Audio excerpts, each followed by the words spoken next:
Look at that. These must be the first leaves of autumn. Autumn. Oh no.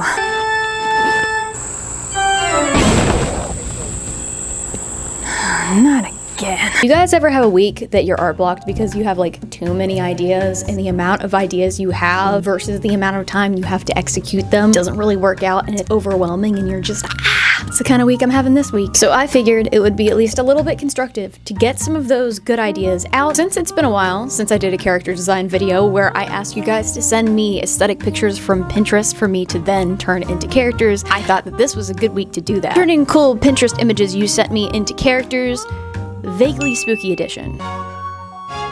Alright, as usual, we got a lot of juicy submissions, and I may or may not have already looked at a lot of these, so sorry about that. I have some patience issues. Don't worry about it. Oh, you guys got my number with these bugs. We have an ornate dagger handle. Oh, that's cool. I really like this Renaissance goat with the ruffs. He just looks like such a distinguished gentleman. I also rather like this gentleman here. Horrifying. What is this? I don't know if I'm going to turn a shrimp in an office chair into a character, but thank you for that image. A shrimp in an office chair is me whenever I'm drawing, because I'm 5'3". You know what I do want to draw though? This little guy. He looks so stressed out. Ooh, I also rather like this guy. Oh, I like these fellas. Whoa. Think about how loud this dog would be though. You have 2 barks for the price of 1. Oh, he knows that he should have folded in the first round, and he just kept putting down money. This guy's just letting his cards show. I'm not so sure if these raccoons know what they're doing. He is ready for a night on the town. There's another one. Oh, she's beautiful. I really like the placement of the profile picture on this image of, I think that's maybe a coyote. Look at the little face. Ooh, it's the gang. Oh, what are they up to?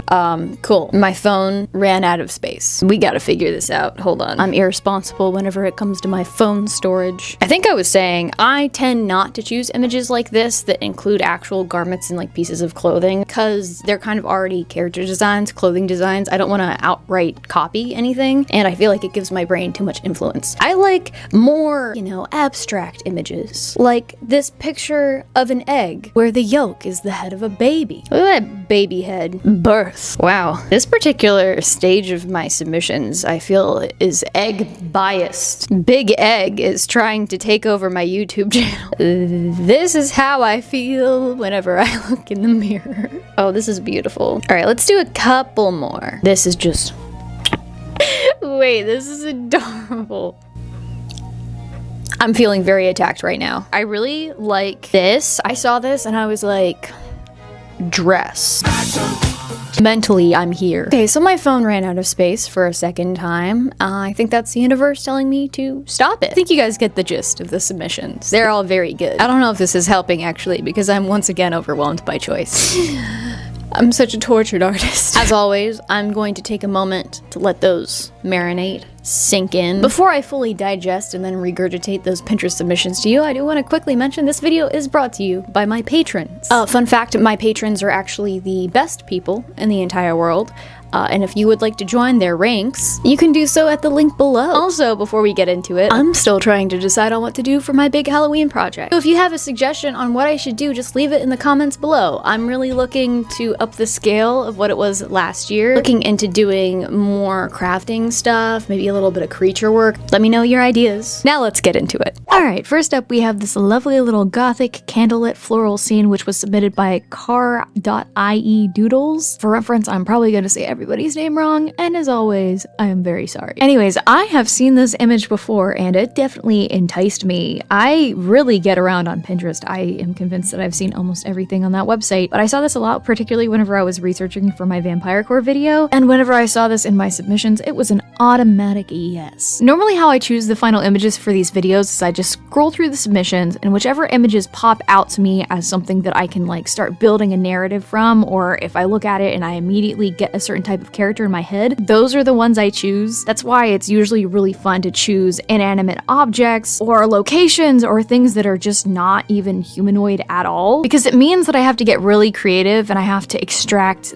the most base abstract concepts from the image to then get a character from it. So for example, whenever I was looking at this image, I was like, you know, this might be a little bit what it would look like if a vampire went on a picnic. It's nighttime, there's like blood red roses all around, and there's like a very elaborate ornate candelabra. It looks very dark and gothic, but still a little romantic, so I wanted to draw a picnic vampire. Now, what with all the roses around, I feel like this is dangerously close to the inspiration that I used for the rose character in my most recent like Flowers to Witches character design video, so sorry for the repetition there. I just am really basic and like roses. But this was super fun to design for because I basically got to think, okay, what would kind of casual Victorian picnic wear look like? What would a vampire wear to a little park at night? So naturally that kind of led me in the direction of sleepwear and nightgowns and kind of like flouncy, flowy dressing gowns and like the really extra nighties and negligees from like 1950s old Hollywood. So I basically designed a little rose themed dressing gown house robe that has little rose puff sleeves and also puffs at the elbows, kind of more in that Renaissance style. And then it's open on the chest with little clasps in the middle and then flows down open in the center to clusters of roses at like a sharp little bat-shaped hem. I also thought that it would be very cute and also kind of very Victorian to have a capelet over top of that, also bat-shaped and also with roses kind of flowing out. The overall shape and idea of this is also very much inspired by like Bernadette Banner's dramatic housecoat, and also in general inspired by like dressing gowns and more casual dresses and robes that people would wear in the 18th and 19th century whenever they wanted to receive company in their homes but didn't want to like get all dressed up for it. Just a little bit of, you know, casual luxury. Underneath that, I figured that she's got what essentially equates to a cute little bat onesie, just like a casual, comfy bodysuit. And naturally, she's still a vampire. It's still gotta be sexy, so she also has some thigh-high boots. And it's a picnic, so she's still gotta have a sun hat. Even though there is no sun out, it's dark out. But that's where the candelabra and candle reference comes in, because I lined the brim of the hat with little candles as well as roses, and also gave her a little candle in her hand with a bat motif. And you know, finally, you can't forget a picnic basket full of food, even though she's a vampire and probably can't eat it, but you know, you have to have it there for the aesthetic. For all the photos of yourself you're going to take that you're not going to show up in because you're a vampire. Anyways, finally, to pull it all together, I gave her some very, very long black hair just to make her a little gothier, and also because I've been watching What We Do in the Shadows and nausea has kind of stolen my heart, and I also added some little pink bows in a couple of places that look like bat wings. And honestly, I think she is so adorable. Here's the thing about this, guys. I would wear this in a heartbeat, and I kind of want to make it now, and that's my curse. That's my problem. It's happening too often. I make digital illustrations, and then I like the things in them, and I want to bring them into the physical world so that they exist. Oh, it's a curse, I tell you, a curse! Anyways, here she is. I don't have any ideas for her personality, but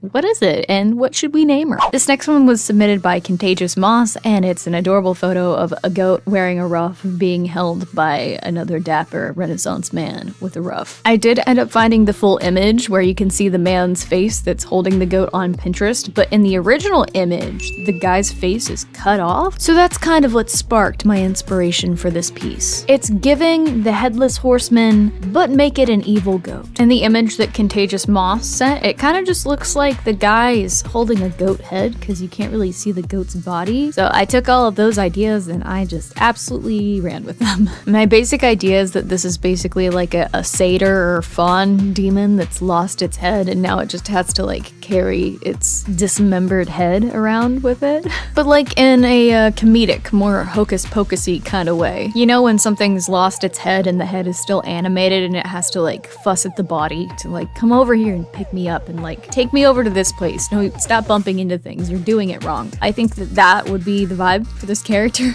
I also think that the goat head would have like a really deep, intimidating voice, but he'd just be kind of a joke to everyone because, you know, his head isn't attached. No one takes him seriously and it would make him really sad. This guy definitely 100% has a chip on his shoulder and is like constantly trying to prove himself to the other demons. Like, I'm just as powerful as I used to be. It doesn't mean anything that my head isn't attached to my body anymore. I also feel like it would, you know, severely impact his swordsman skills because, I mean, what are you gonna do? Hold your head with one hand and then like bite someone with your other hand? It is a one-handed sword, but I just don't think that's very efficient. I think it would mess with your depth perception perception. I think it would also cause you to experience quite a bit of vertigo. Anyways, for the design itself, I kept it mostly similar to the clothing that the guy holding the goat is wearing in the original image, but I just, made a little bit more fancy, a little bit more Renaissance. I added a nice little capelet with a bunch of like gold embroidery on the edges because apparently I'm on a capelet kick recently. I gave him a tunic with a belt, a rapier, some fancy cropped pants, just generally tried to style him in clothing that was accurate to the kind of Renaissance period. I actually referenced some Renaissance era paintings of swordsmen posing for this, so that make it just a little bit more fancy and a little bit demonic. I feel like he is always dressed to the nines in a very elevated way because no one takes him seriously, and he is always fighting for station and respect. Also, of course, around his little neck stub,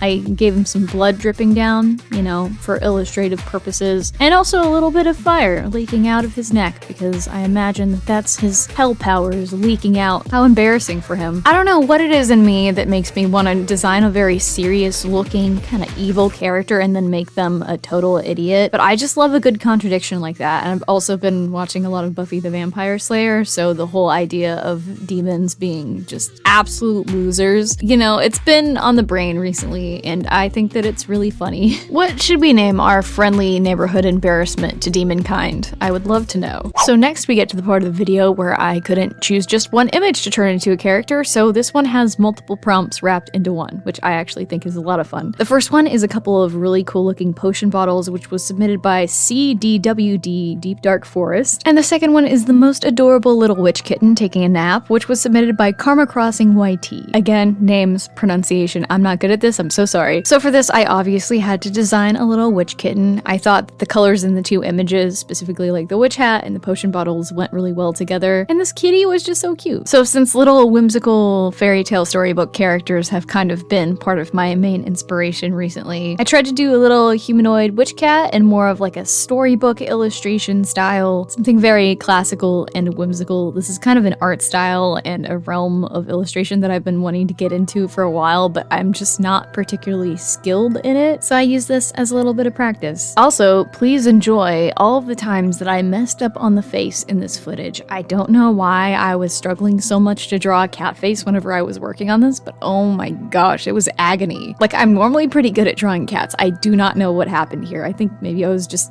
art blocked and being a little bit too picky. Anyways, to start out, naturally, this cat needed a little witch hat, and since I'm trying to make this more classical, I wanted to put this cat in a very sort of traditional witch costume, so I again gave her a little wide collar capelet thing. Listen, I don't know what I'm on right now. We're in an era. But then I gave her like a full cape kind of coming off of that, and a little knee-length dress with an apron, and a little filigree corset that matches the filigree on the potion bottles. The name of the game with this one was really all of the little details because I love all of the motifs going on the hat and on the bottles. So I basically tried to take those and find a stylistic middle ground because I feel like the style on the potion bottles is a lot darker, a little bit more like dark arts feeling, while the style on the witch hat and the cat image is a lot more whimsical and fun and like Halloween core. I also tried to simplify it for the purposes of this feeling more like that storybook illustration style, so I focused a lot on just celestial motifs in general, moon, stars, especially clouds. There's not a lot of clouds present in either of the two images, but I feel like it's just something that goes really well with it, and also, cats, fluffy, fuzzy, so I added a lot of cloud imagery to this, and specifically like fuzzy white trim to a lot of things. The other thing that I used a lot was the crescent moon motif because that seemed like a pretty prominent motif in both of the images, and also a very classically drawn star. Also the idea of like accent gemstones and stuff like that. You can see the crescent moon shape is basically everywhere, including the broom. I basically have it so that the bottom is cut off so that it looks a little bit more like a crescent shape, which would render it completely ineffective as a sweeping broom, but it's a flying broom, so it doesn't really matter. And I also added a lot of sparkle and shimmer to all of the surfaces in the coloring phase, which I think definitely makes it look a lot like especially the potion bottle reference images. The coloring phase was definitely a struggle because I was trying to pull equally from both of the images for my color palette, but they were pretty contradictory. Like everything about the potion bottles is like pretty cool tone, but then in the cat image you have like bright orange pumpkins and everything is a little bit more yellow. So at first I tried to keep everything a little bit cooler and more neutral, but then then I did decide that I kind of wanted to add in that orange. I was trying to find the happy medium, so I tried to use a lot of gradients and just blend everything together. That's normally my strategy whenever I'm trying to make a color palette work that isn't the most cohesive. But in the end, it still wasn't looking as vibrant as I wanted it to look. I really wanted it to have the feel of a more vintage illustration, kind of like the most unhinged Halloween illustrations that you used to see where the characters would just look insane, but it was very well colored and aesthetically pleasing. That was the most vague description ever, but you know what I'm talking about. Stuff like this. I don't think I exactly got there on my own, so in the end I used my best friend in Clip Studio Paint, which is gradient maps. And using some color balance tools in gradient maps definitely helped me get to a color palette. It's not exactly what I intended, but I think that it looks really good, even though it is kind of different from the color palettes and the reference images. In the end, I struggled really hard for no reason on this one, but I think she's really, really cute. I don't know what her personality is like, but the vibe that I'm getting is that super old meme. You guys know what I'm talking about. Looks like a cinnamon roll, but could kill you. I love a good contradiction, so I feel like this character would be deadly, like terrifying to interact with. Eldritch horror, all-knowing monster levels of cute little kitty cat. Alright folks, for the penultimate design, enter my too much gene, because I decided to take 3 images and use them as inspiration for this. Why did I do that? Anyways, the first one is from Yowly_00, probably saying that wrong as usual, and it's of this really cool sculpture. Lots of hands going on. The second one is coming from Sad Looking Plant, and it is this, I'm assuming, a type of fungus, maybe? I don't know what it is, but it looked cool. And finally, later on the inspiration for this one, but it does play into the themes, once again from Sad Looking Plant, this forest full of eyes on birch trees. So whenever I first saw the sculpture, I think that this made it into the cut for the intro, but I was like, that looks like it could be a cool concept for a very disturbing looking dress that I would definitely wear. And whenever I saw the weird fungus thing, I don't know what it is. It might not even be an actual plant or a real fungus. Maybe someone staged the photo, but you know what? Mother Nature is wild out here, so maybe it is something. But anyways, I first saw it and I was like, that kind of looks like a spider with a lot of red eyeballs. And then also some pale birch trees with a lot of red eyeballs. Do we notice a theme going on? So between all of these, I decided I wanted to design a very creepy Victorian spider lady.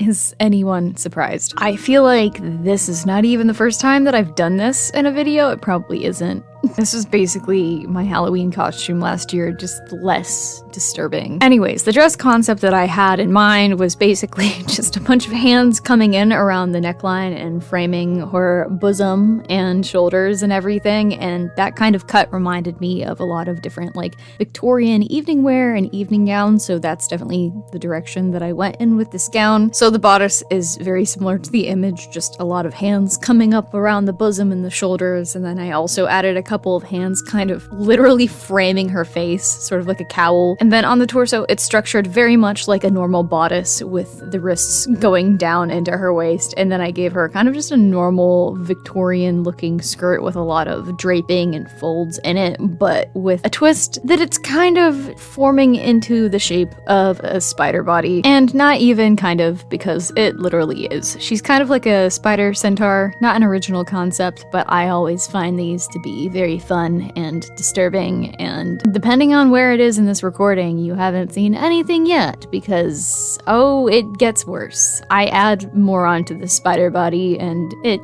gets worse. But anyways, I finished out the look by adding some gloves onto her arms, but similar to the sculpture, the gloves are hand gloves that are kind of grabbing onto her elbow. For her face, I added on just like a ton of eyeballs, as you very naturally would, as well as some fangs coming off of her cheekbones, just to, you know, add a little bit more spideriness to this, as if we didn't already have enough. Speaking of which, I also kind of gave her a Victorian evening wear hairstyle, but I wanted it to look like it's just like a big old wad of cobwebs on her head, and there's little spider webs coming off of it. And finally, I accessorized by putting a ton of little red spider eyes everywhere on the palms of her hands, all of her hands, multiple hands. And I also added some hands grabbing on to the spider legs, and also some trimming the very bottom of her skirt. And it's just, there's a lot happening, a lot going on.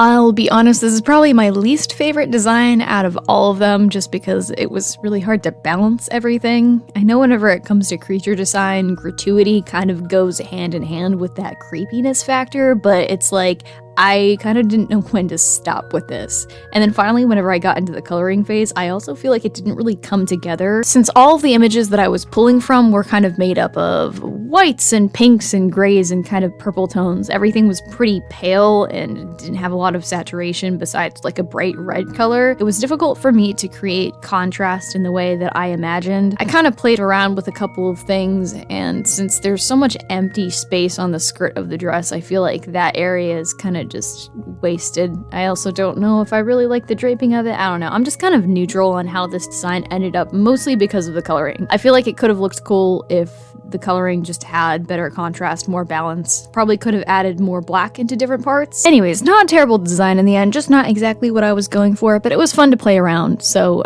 what do you guys think her personality would be like?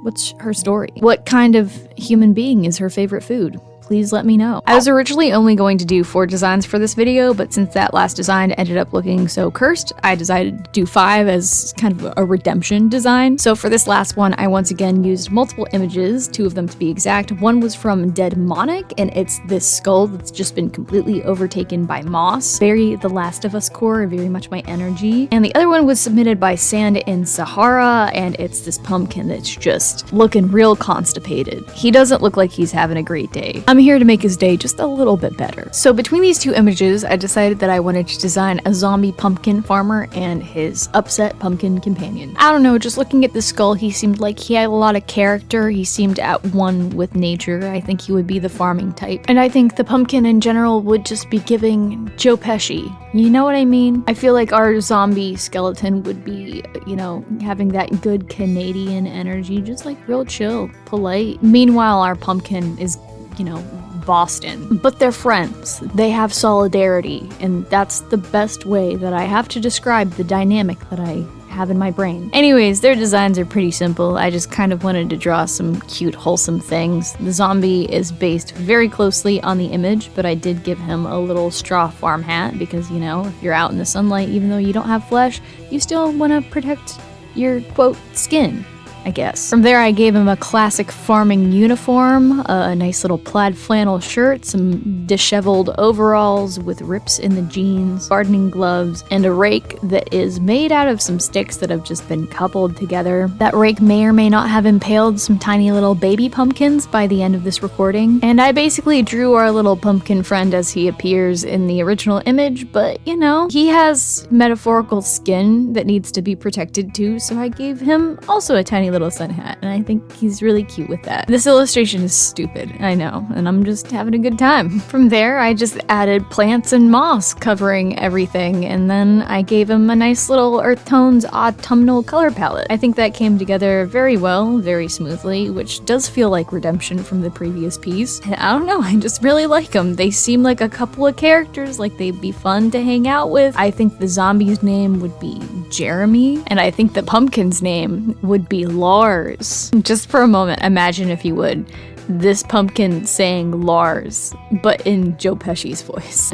And yes, this is very stupid. Someone tell me, am I using my artistic abilities responsibly if this is the kind of nonsense that I'm creating? Just hijinks and tomfoolery happening on the channel today. Anyways, if these were characters, they would be characters in like an adult animation show, but one that's like surprisingly a little bit more wholesome, and they would run a Midwestern pumpkin farm together. Every week, Jeremy would have some kind of problem where he's too nice to like solve it and come up with a good solution. Maybe someone's treating him poorly, and Lars would play devil's advocate, trying to get him to make the worst possible decision. But in the end, Jeremy listens to everyone in his life and finds the middle ground option to solving his problem. And I know what you're thinking. You're thinking that Lars sounds like a bad friend, but you know what? Let me just ask you to give him a break. Look at how constipated he is. And with that, that's all for this video, folks. I'm sorry that this devolved into so much nonsense. I don't know, I was having a low brain capacity capacity week, and whenever I get this way and I'm a little burnt out, art blocked, and I need to recharge, the best thing for me is to make some stupid art. So I did. I made some stupid art, and it's already helping. It's already recharging my artistic batteries. You know, that aside, I am very happy with most of these designs. I just was a little bit art blocked this week, and I would have liked to get to more of these. You know, I always get so many submissions, which thank you as usual for sending all of those in, and I'd like to get to more, but sometimes I just like don't have that many ideas, and I was also kind of being a little bit slow at art this week, so that also contributed to me doing fewer than I would have liked. Anyways, you know the drill. Let me know what you think. Names, backstories, fan fictions in the comments below. Let me know what you think I should make for my big Halloween project, and that's it. I do want to do some more of these during the fall spooky season, so as always, submissions are basically always open on my Instagram DMs. If you have some pictures that you want me to consider, send them in there. Please maybe try to send one or two. I'm overwhelmed by choice. I'm a Libra. I can't deal with that much. Anyways, as always, the biggest thank you goes to my lovely patrons, and especially my executive producers. The Cat Bus is Early, Brian, Phoenix, Rose Draconi, Ira, Danny Tanga, Rose Koffrick, Freedom and Gus Gus, Francesca Sliwa, Small Creeper, Meg Litch, Cat, Dodo, Ziel S, Shaylee, Gray, The Cat's Bark, Alwyn Hayes, Thea Maia, Ruled by Pluto, Agent Sketchy, Wolven _Arts, Corvid Dome, Lovisa, Eloquent Silence, In the Galaxy, Eno Sign, Meeks Hunter, Megan Penland, India Gloom, Hypnos, Reflings, Katie, Michael Twycross, Sweet Winter Garden, Gravity Drop, Bobo McFo, Will Schmidt, and Bean the Bread. If you would like to become a patron and gain access to exclusive behind-the-scenes content on my videos, the link will be in the description. Anyways, I will see you guys next week for my next project, and here's your hint. Get excited. I'm so excited.